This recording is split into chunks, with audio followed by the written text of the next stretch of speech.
Hello everyone. So I want to give a message to everybody out there, people on the left, people in the middle, people in the right.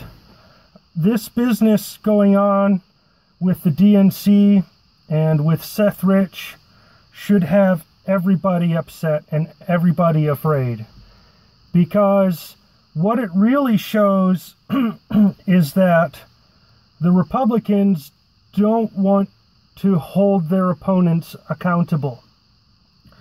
They surely have the evidence to prove that Seth Rich was murdered and that it wasn't a botched robbery attempt.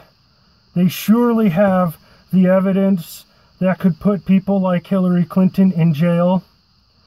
They surely have the evidence to prove that Russia didn't hack the DNC, that it was an internal leak, most likely coordinated through someone like Seth Rich. And Republicans don't want to use this information to pursue justice. And the reason that this should bother everyone is because this isn't a new event. The same thing happened with the Democrats under Bush. All of the corruptions of the Bush presidency were exposed by groups like WikiLeaks, and the Democrats didn't want to do anything to bring the trespassers to justice.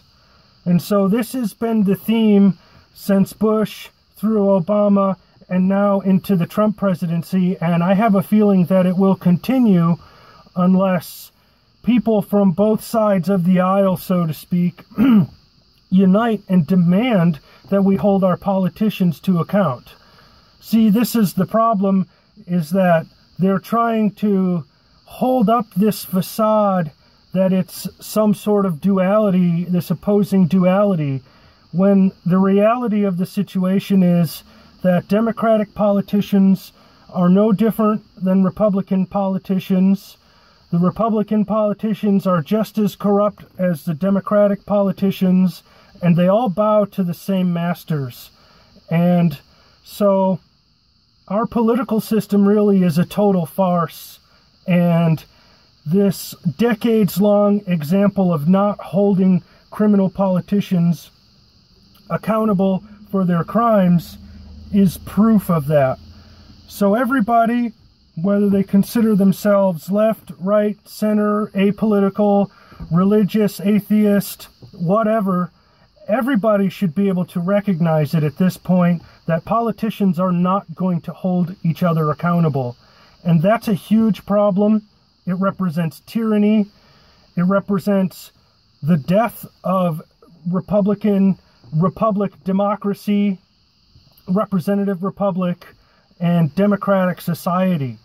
And it should really be appalling to everyone, regardless of what political platforms you support, what type of political agenda you would prefer to see in your community. You should be totally appalled at the fact that politicians refuse to hold one another accountable, and that the people are unable at this point to even insist that they be held accountable. Thanks for listening.